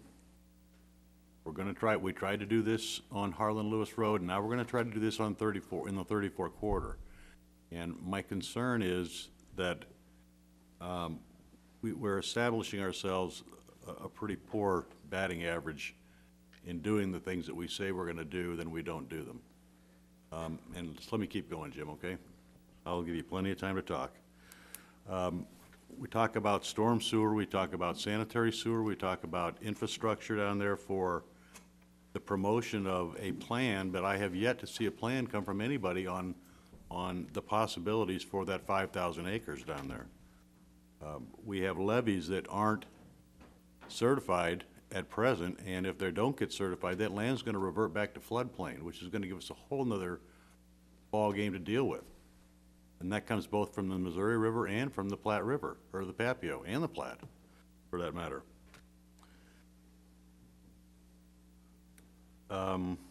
We have options available to us, condemnation, we have the ability to bond debt. I don't know, and Chris, maybe you can answer me on this one. Dan made a statement that Sarpy County can charge sewer connection fees on a sewer in our jurisdiction. I don't know that they can or can't do that. Maybe you don't have to answer me. It's just a question I'm throwing up. And I guess one of the questions, Dan, that I need answered is the outfall, is this gonna be an outfall sewer that we put in that's going to extend out into the south and west part of Sarpy County for their use also, or is this just a sewer that we're going to fund that's gonna go out into the 5,000 acres for this purported development? Well, the interlocal agreement, and what has been worked on for some time, was just to address the Highway 34 corridor area. That's Sarpy County initially did some preliminary engineering when the corridor became obviously something that's going to be developed, and so there was some preliminary engineering done. This would be just strictly the interlocal, only the parameters are strictly for that area.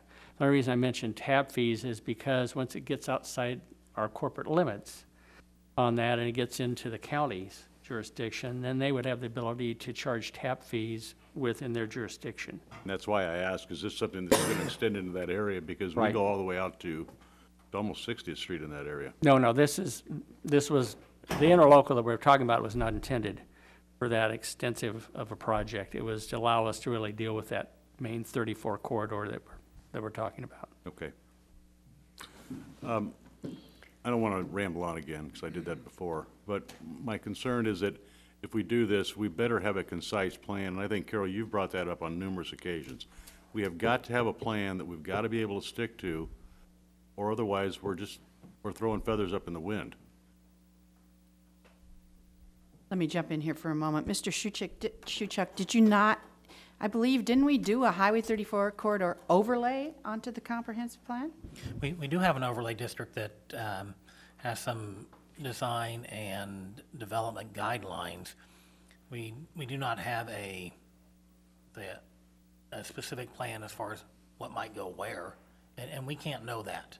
But we have agreed that it's most probably going to be light industry. Oh, yeah, yes, that Okay. type of, I mean, we know that much, yes. we know that much. It's going to be light industry.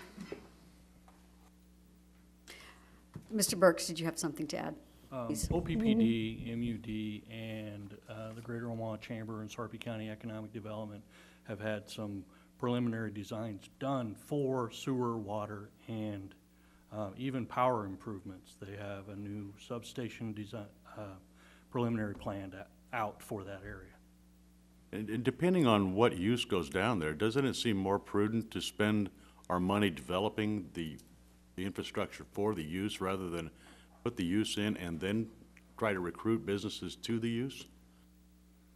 These are just. I mean, what I've seen is an outfall sewer that runs along and adjacent to the north side of the Papio, up to Fairview Road, I believe. That makes sense to me. That's a sewer in a location that can be tapped off anywhere to feed proposed development. But improvement to me, the way I've heard it defined in the Planning Commission, in Mr. Ackley's statements, and in the newspaper and the media, is that we should go down there and put infrastructure in, roads and smaller sewers for specific lots to develop, so we can sell those lots. And I don't want to see that happen. I don't think that's been the discussion, at least to my knowledge. I think it's put your main corridor in, and then those infill lots you would develop once you get your target. If we're agreeing upon that this corridor is going to be light industry, there's certain limitations that you would stay within. So we're not promoting heavy industry, which would be a larger user. But as you go along the corridor itself, so take like the old Joanne Powers property, we wouldn't pipe into those properties, but what it would give us the ability, as we're talking to a particular client, to take that, if you've got your main infrastructure in, you're not talking an 18 to 24-month period, you may be talking a 6-month period, which accelerates our ability to capture that market. I can tell you, we've had people have looked at the properties down there, and as soon as you give them the 18 to 24-month time frame to get them to stand up, just to get the main line through, it's show us your next shot. And they want to be where it's at because they've got timelines they need to complete. But you're also competing with other markets, not only within Nebraska, but within the regional area that may have that infill already there established that takes us right off, the competitive edge is gone for us. If that makes sense. But we're not, It does. we wouldn't fill in, the idea is not to go to the particular lot that there's no way you could take a 62-acre tract and say, let's do 10 for this and somebody will take it.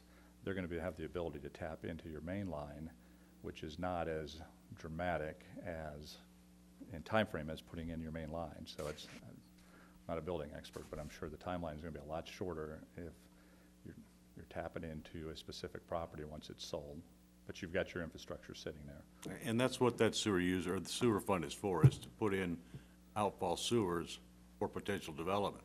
And how much do we have? $3 million in that fund? Rich?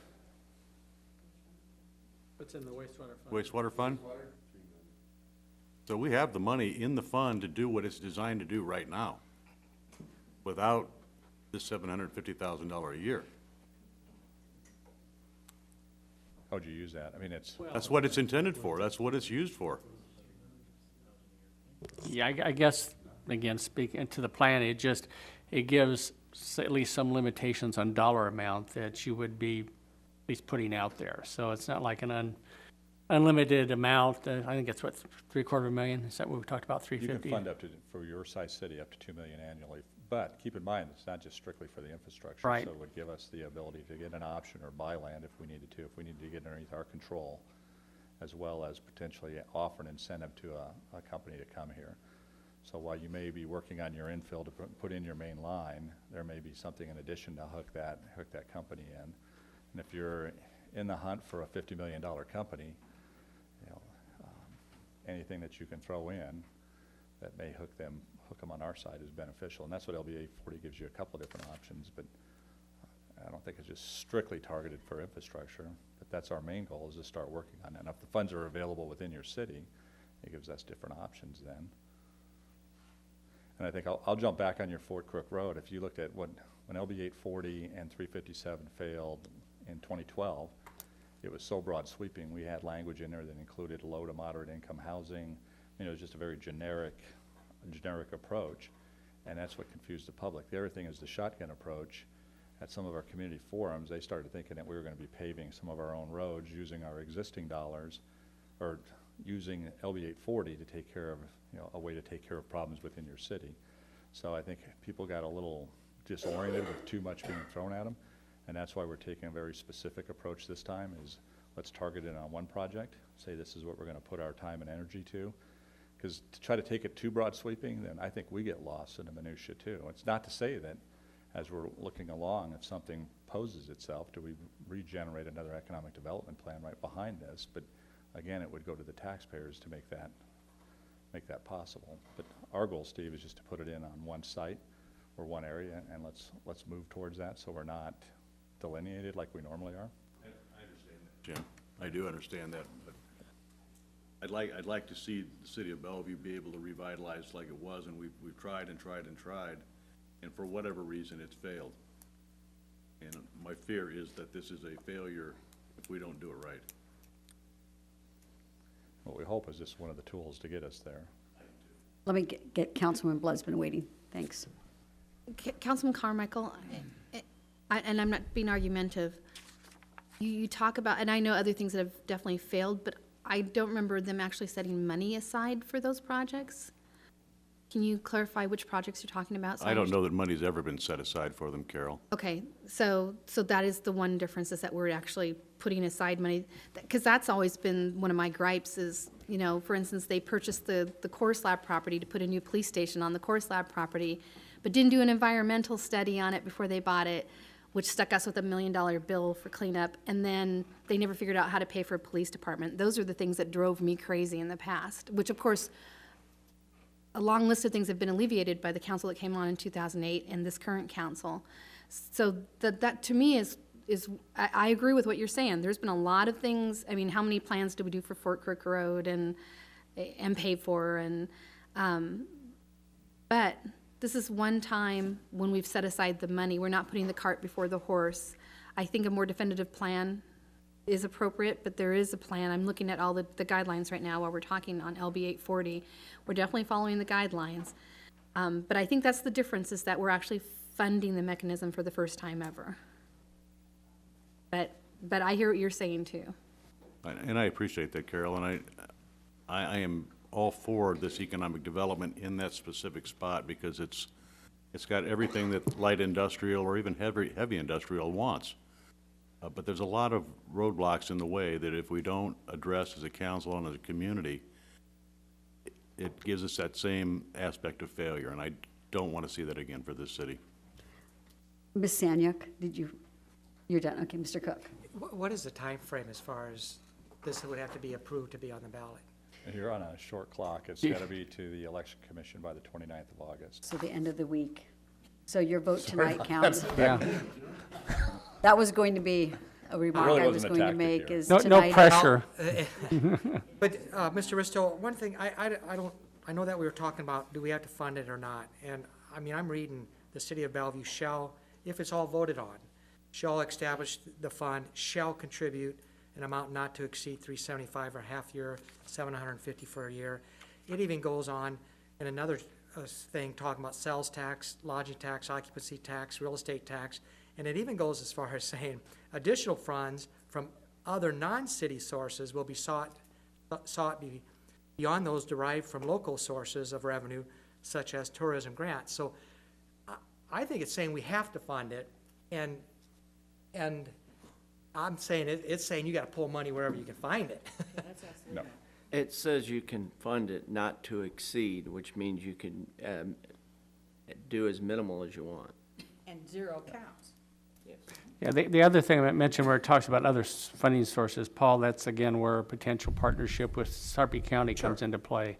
That I would be mean, a if we funding can source. leverage grant dollars through DED, we can leverage dollars, cost share with the county, we're going to pursue that. Because the county definitely has a big stake in this as well. We don't want to box ourselves in. At the same time, if the funds are not available in that first given year, you're not required to fund it. It just delays where we're going with it. But the But we may taxpayers not be give able to you the, fund it in year 5, 7, 14, Possible. 21, 22. that could be the case too. Yeah. Is this something that, well, I know now we're on a time issue. Is this something that was presented or looked at by Sarpy County where they would be partners on I don't this, think on the LB 840, on what you're presenting? I don't believe a county can Okay. enact LB 840. It's driven by city, and it's determined by city size too as to how you fund or what level of funding. But a county can't stand alone on this. And again, Paul, where the county's had a history, I think you know, they've been involved on a number of occasions in assisting with outfall sewer, with projects. And that's why that's separate interlocal, but that does complement and fit in with what we're trying to do here. It's just another mechanism to work with that LB 840 to help accomplish it. Correct. Thank you. Are there any other questions from the council? Thank you, Mr. Risto. Thank you. Item 10C, public hearing on request of approval of capital improvement plan for fiscal year 2015-20. Mr. Preister. Thank you, Mayor. On this, we've got some new additions that haven't been in the previous one, and I believe all of our departments have been very frugal and can justify making switches. But tonight, I would at least like to hear from those departments who have new projects, how they've saved money in their current budget or how they have budgeted. I think it would be instructive for the public to know that we're not just adding more things when we've been cutting back. But I don't need the answer now, but for the meeting tonight, one is the police and the additional addition of the simulator, which I think is a great addition, and I think it's timely, so I'm not questioning it, but it is something new that we've added to the budget, which is sizable. So In the other things, in public works and parks, one that I question is over $4 million for some kind of water parks. These are new additions, they're large sums of money, and I just would like to see some justification for why we can add those huge amounts, and where we've saved money or cut out other programs to justify that. Councilman Blood? Not to respond on behalf of staff, but I thought on the police simulator that there was a part of their budget that, because they've been so frugal and so spot on with their budget, they actually had a surplus. And it was my understanding, and I could be wrong. Does that sound right? That's correct, and I think what Mr. Preister was asking is what ways the police department has saved that money. So the public can know that they have saved money and how they've saved money to be able to put this new item into the budget. You interpreted correctly and accurately. I think this is an opportunity for our department people to demonstrate to the public that they're not just asking for more and more, that they have actually done what we've asked. They've been very frugal, and they can justify it. So this is trust, and it's verify. It's accountability to the public. So I'm just asking, have some information for these additions present so that the public is aware of that. Mr. Berlowitz? Yeah, I would add real quickly too, Don, is that, every year when we update our capital improvement plan, we add an additional year to that plan. So we always keep it a full capital improvement plan. So you'll see some things that have been added from a year ago that are in the very out year. And there may have been some shuffling around that aren't projects that are slated to be carried out during the current biennial budget that would be more futuristic projects too, such as maybe an aquatics park or something of that nature. And I don't know what year that would be. Was it year 5, 6? Actually, it's in 2016. 2016. So you're going to see some that are a little further out, maybe some closer, but so definitely those are probably some good things to ask questions too if you have them. And I know we adjust because sometimes we run into projects that aren't timely or other things come up, so we move them around. Right. I'm not questioning that. I'm just asking that we show the savings that we've made for the new things that we've added so the public is aware. And the first year is what's in the budget or has been budgeted for with the biennial budget. So if you approve the CIP, those things that we'll say basically are budgeted for. And again, as you said, a number of those, especially some of the street projects, are items that have been moved from the current year to the coming year, just shifting money around or shifting projects around. When I raised the aquatic park, we have a master parks plan, and for those who don't have a paper copy, it is very informative. And I did get from the developer a disc, so if anybody needs, and we do have that at the library, so the public can see it as well. But when we're talking about adding over $4 million for aquatics in this plan, we really haven't followed the existing plan. We really haven't looked at what we do with the new park. We're putting, I don't want to get ahead of myself, but we're putting an aquatics park in before we even have a park, it seems. And so I'm going to raise some of those questions, and I'm asking for some justification for spending well over $4 million when we don't even have a park there. But I'm also giving staff a chance.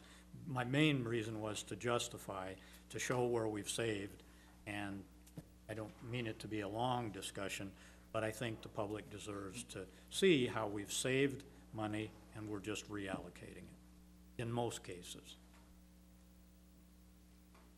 Thank you. Ms. Sanyuk? I also agree with the recommendation from the Planning Commission that the CIP should reflect improvements made in the Highway 34 corridor.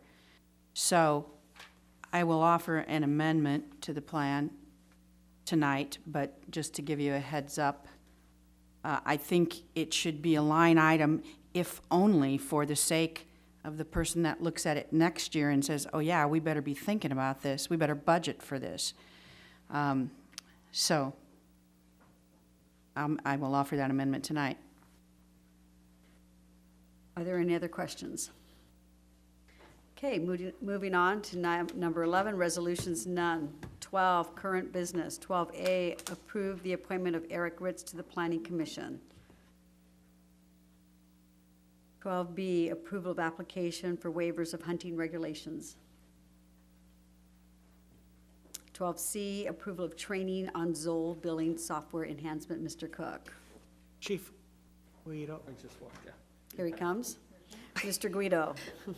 hey, Chief, we talked about that training on the Zoll billing software. Is that something we're splitting with the cost with Papillion? Yes, we are. Okay, thank you. Councilman Blood, did you have a question? I had two questions. That reflects our cost. And, okay. And that's fine. It would be, that's right. It's $1,500, so you're saying, or, That's our share. 3,000 total, 1,500 our part. right, so Papillion's paying $1,500, we're paying $1,500. Correct. Yeah, thank you. Councilman Blood. Rich, you didn't sign off on this. Is it because you don't agree with it? Okay. That's the purpose of those signatures. It's supposed to give us the go-ahead as to that all the departments looked at it, and when I don't see a signature, it makes a red flag, so. What is there?